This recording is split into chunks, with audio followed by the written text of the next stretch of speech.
My name is Manasi Gajjalapurna. My pronouns are she, her, hers. I started working with period at a local level, so I started a chapter within Los Gatos. But I had a really deep interest in women's health and menstrual equity before that, and so I think sort of joining period just kind of expanded my lens, especially in the space of menstrual equity and reproductive justice, because a lot of the things I was interested in before were from more of like a biological standpoint of wanting to study reproductive health and reproductive diagnostics. But I think it's enabled me to connect with a lot more women, just like at a global level, and meet people and definitely get to hear a lot more like diversity of experience when it comes to reproductive justice. And I think it's made me a lot more aware of a lot of the disparities we have sort of in this field of work, not just kind of in one like secular space, kind of thinking about some of these problems like more intersectionally, if that makes sense. I'm a youth advisor for Period Movement. We are a global nonprofit focused on menstrual equity, service, and education. So we have 350 chapters in 27 different countries, a lot of chapters in the US as well, but basically have sort of three pillars of service, education, and advocacy. So as a youth advisor, I kind of just help with decision making at a corporate level and organizational level for the different areas that we work in. Period has been around for a few years now. We kind of do a whole range of work.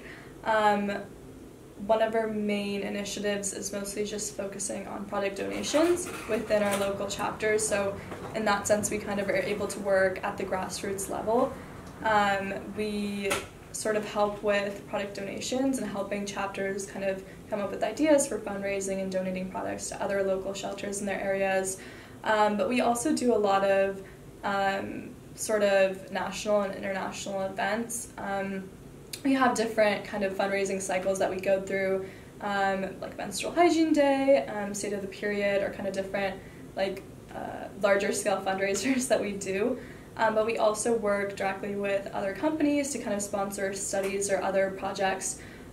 We worked with Thinks previously to sponsor a study on periods in high schoolers and kind of how high schoolers are affected by periods, which we did I think 2 years ago, and we're recommissioning that again.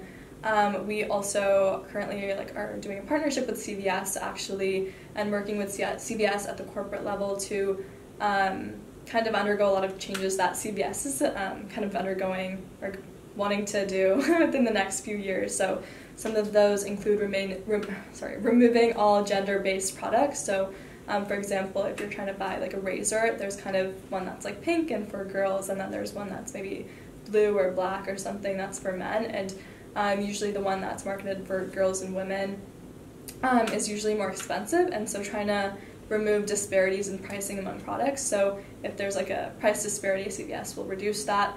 CVS is also doing some other really amazing initiatives that we're like helping them with, such as CVS is kind of vowing to refill all prescriptions for female patients, like no questions asked, which is super important right now, especially given the legislation that we're going through in the US, and CVS being like a national pharmacy. So basically, as a youth advisor, we kind of serve 2-year terms. So there's, I think 12 young women from across the country, and we sort of, between the ages of 14 and 25, and we sort of advise period. So I guess like this term is from 2022 to 2024. So I'll definitely remain connected with period afterwards. The nice thing about period is they're a really big player in the space of policy and advocacy, and also at a corporate level, so period has a lot of connections, and I definitely plan on like interning again when I'm in college for period, and just like working with them in the future. It's a pretty small team too, so just getting to meet everyone on the team and already work with period in different roles and capacities as a youth advisor has been really exciting, so I'll definitely continue working with them. I think that this year was a pretty competitive application cycle. I think one of the nice things about UPenn is there's a really strong reproductive justice culture on campus.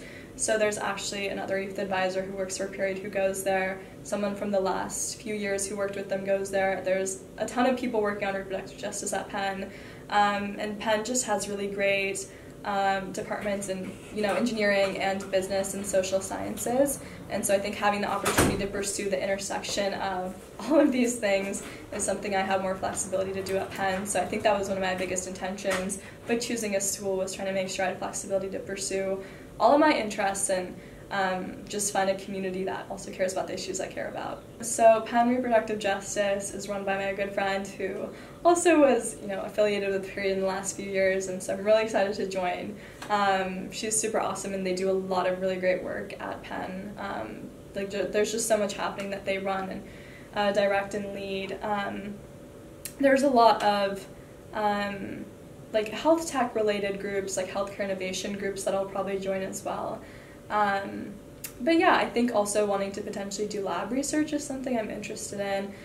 There's some really great tissue and embryonic engineering labs at Penn, which is super cool. So I'm thinking about maybe pursuing a major or minor in bioengineering and getting to work at some of those labs, which would be pretty awesome. I'm not really sure. I don't think I'll be working necessarily on policy. And I would say that at Period we are more focused on policy. We also passed menstrual equity legislation, which I forgot to mention. So that's something we're doing in several different states now. We actually just introduced a bill in Texas that bans all taxes on menstrual products in the state, which is super exciting. So that's an example of a bill that we're working on. But I don't think I'll be necessarily pursuing a career in policy. I think it'll probably be more along the lines of health technology and biotech, and I definitely want to work in the space of reproductive health and seeing how we can better diagnose and treat reproductive disorders. Oh my gosh, yeah, so much I would say, but I think one of the biggest things is I really had very little sense of direction my freshman year, and I had not really ventured into the space of menstrual equity or reproductive health, or even worked with any organization outside of my school or community. So I think just continuing to dip your feet in the water and try out all the different things you can. I think that I was pretty stagnant kind of during COVID, and even parts of my freshman year, there's more things that I wish I tried and got into, and I maybe would have discovered what I was really interested in sooner. So I think if you're a freshman, or even just an underclassman, or just anyone in high school, I feel my biggest advice is to work with as many different kinds of people and work on a lot of different projects, both inside and outside of school, and really find what you're driven by and what excites you. Yeah, I think just trying out as many different things as you can.